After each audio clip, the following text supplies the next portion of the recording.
Oh, hey, good to see you, my investor friends. Today, we're going to talk about dating. Now, we're not talking about dating as in, you're looking for a life partner. Now, of course, you should do that, certainly. But the thing is, today we're going to talk about your date with money. Now, I'm not saying that you should, start loving your money or get obsessed about it. You should do that when you have a life partner. You should really be obsessed about it. But the thing is, we're going to talk about if you want to be financially free, you got to really think about having a date with your money. Now, I'm not saying that you think like, okay, telling your money how much you love it. But what I mean is, I don't know if you have, like a monthly date with your life partner, but it is like a certain appointment that you have that you're going to discuss some matters, with some serious business that needs to be discussed. And, like how are we on the route of getting to the goals that we set for yourselves? And that is the whole case is this. Now, you can actually put down in the comments down below in this video if you actually do this. Check out your financial goals, for example, like every month. Now, I'll tell you this. I do this once a month. I take about 2 minutes to check out how my money is doing along. I have a date with my money every month. And this is a bit weird day. It's the fourth day of each month. I always check out my bank account. I always check out all the numbers if everything is still lined up. I just take 2 minutes. So it's not a very long date, right? So no, it's not a very long date, but it does help me check if I'm still en route to the goal that I've set myself. Now, some people might think, every month checking out your money goals, is that really necessary? Well, hey, if you don't do it, if you do it, for example, like only once a quarter, maybe take 6 minutes. If you do it like every half a year, it'll already take 12 minutes. If you only do it once a year, checking out your money, how everything is coming along, what happens if you do all of a sudden have a big expense? That means you don't have a plan anymore because your plan got thrown off because that was a big expense. This is why I have a monthly date with my money. And that's how we start off, today. In today's video, it's very important to have a monthly date. Now, I call it a monthly date because check in for 2 minutes how everything is actually still coming along is very, very important. And, it's also something that makes you financially free. If you think like, is everything just coming along as it is?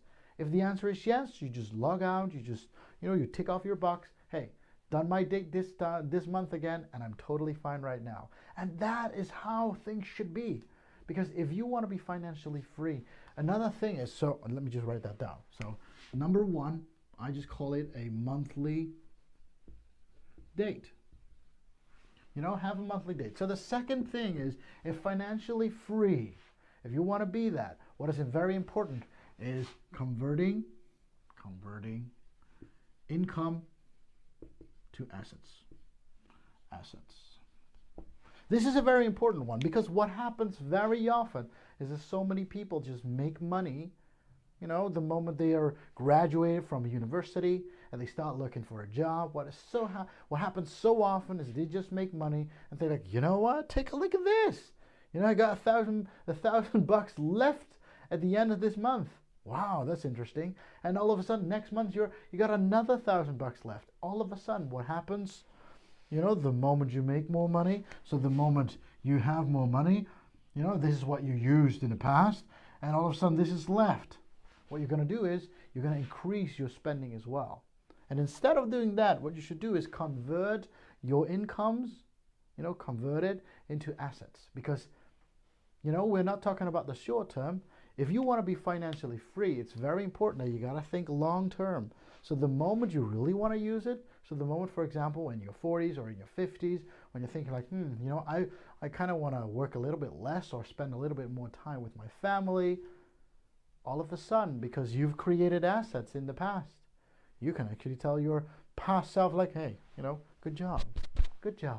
And that is very important. You have to always keep in mind, what are you doing for the future self that you have? Because, hey, it starts with a date.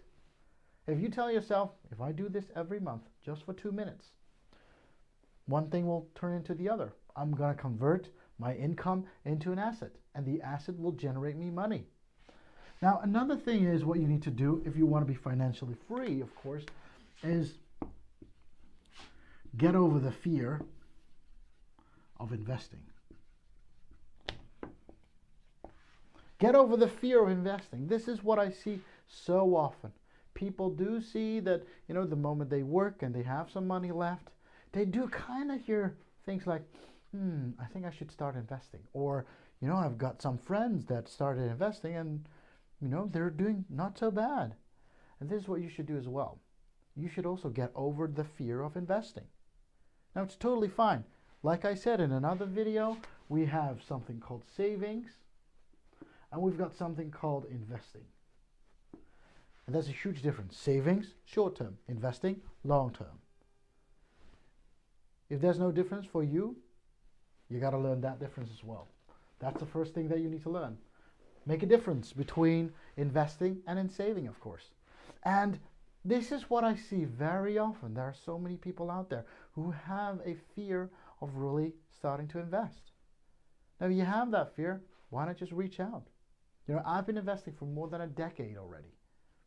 And yes, I've come across all the things that I shouldn't be doing. And I've come across all the things that I should be doing. And if I'd known this knowledge, far before, I would have made tons of money already. Now, I already have, of course. But you don't have to. You don't have to. Get over that fear. It's totally fine. Everybody has a little bit of fear. Just like the money date. Think about it. If you would have a money date every month, what is the scary thing for not doing it? Are you afraid for the number on your bank account saying like, oh, it's the time of the month again and oh crap, there's no money on the bank account? Well, if you already have that, that means you have to do something about it. And if you want to change something for the future, you got to start today. Because the future is not going to change if you're not going to do anything about it today. That's also a habit. So talking about habits, number 4 is the habit of paying yourself first. If you take a look at your bank account and the bank account says, crap, well, again, I only got $40 this month again. It starts with you. If you want to get changed, if you want to be differently in the future, if you want to say like, at the end of the month, I want to have $1,000 on my bank account. Well, why not just start out by paying yourself first? Set aside $1,000 and then say, the remaining parts is what I need to pay off all the bills. And if I have short, well, you have to take it out of your first pocket first. But hey, you got to start with yourself first. If you don't start with yourself first, what happens is you always put yourself at last. Same goes for the money date. If you don't tell yourself, I'm going to have a date, what happens is you'll say, you know what, we can just totally skip this month money date. That's fine. And before you even know it, 6 months have passed and you haven't looked at your expenses for a long time. How do you even know that you can achieve your goals if you don't even dare to face yourself? And that's very important. Now, these are the 4 goals, actually the 4 things that I want you to think about.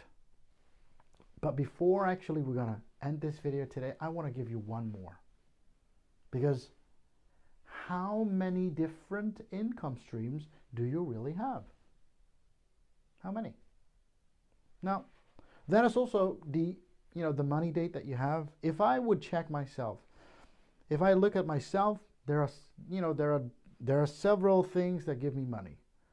The first thing is the income that I have from a certain job that I do. The income that I get from a business that I do. The income that I get from the real estate that I own. The income that I get is from the investment that I have through stocks, for example. The income that I have is through the online business that I own. The income that I have is from the ads that I have on the internet. So there are multiple streams of income. Even with a certain crisis out there, it's totally fine still. And that's how you should think about it as well. Have multiple streams of income and diversify them. because it's very important not to put all your eggs in one basket and hope like, you know what, that's going to happen and that's going to go fine until a crash happens, and then you're like, oh my goodness. Because that's very important. So diversify your streams of income. And it's totally fine if one of the streams of income is only a little bit, because everything starts with a little bit. But it shouldn't cost more energy than it generates. So that's something to think about. That's the Pareto principle, the 80-20 rule, but that's something that we're going to discuss in a different video. Thank you very much for watching today's video. Of course, if you like this course and like this information, be sure to check out my website, lukasshoe.com. If you like this video, please give me a thumbs up. If you haven't subscribed to the channel yet, be sure to subscribe so that you'll see videos like these on a daily basis. Thank you very much, and I'll see you on the next video.